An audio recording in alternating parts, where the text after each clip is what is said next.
course.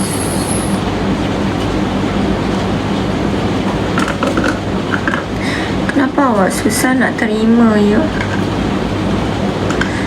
Terima apa? Hah? Terima apa weh?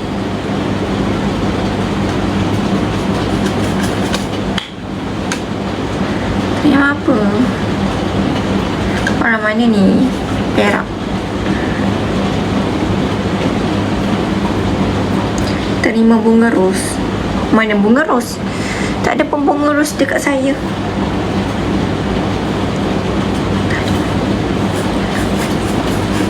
Tak dapat bunga ros tu.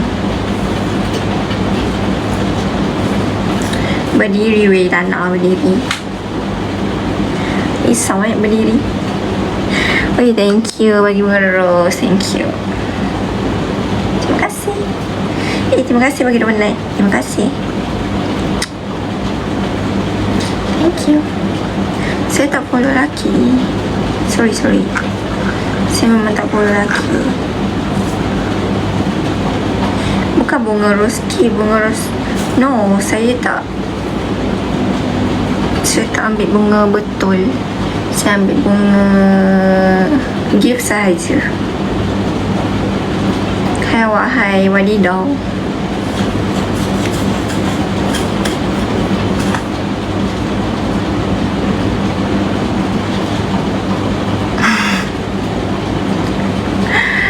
Kelakar lah. Comel awak, thank you.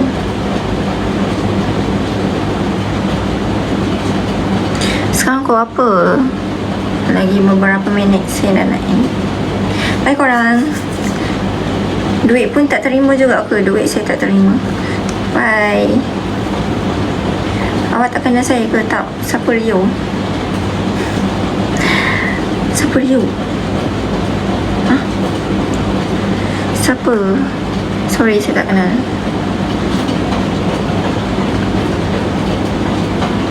Oh, saya nak. Lama dah saya kenal awak. Siapa Rio?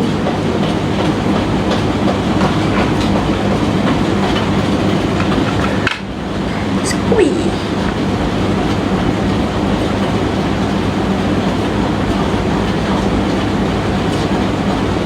Nampak tak? Saya tak follow lelaki. Fauzi. Bye korang. Bye ho. Saya end the live. Okay, bye-bye. Jangan lupa live sekali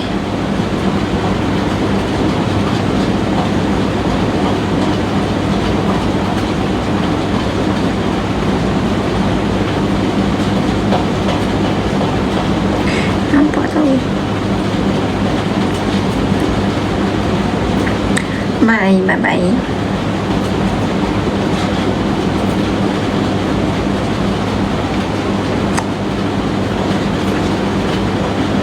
Follow lah saya. Wih, sakit tu. Oh, patut tak terima ada orang tersayang rupanya. Wih, sakit. Korang tengok, pakai dengan tak pakai. Ni pakai, ni tak pakai. Korang suka saya pakai ke tak pakai? Cek. Ni pakai, ini tak pakai. Nak mana-mana sekarang tak nak link. Ni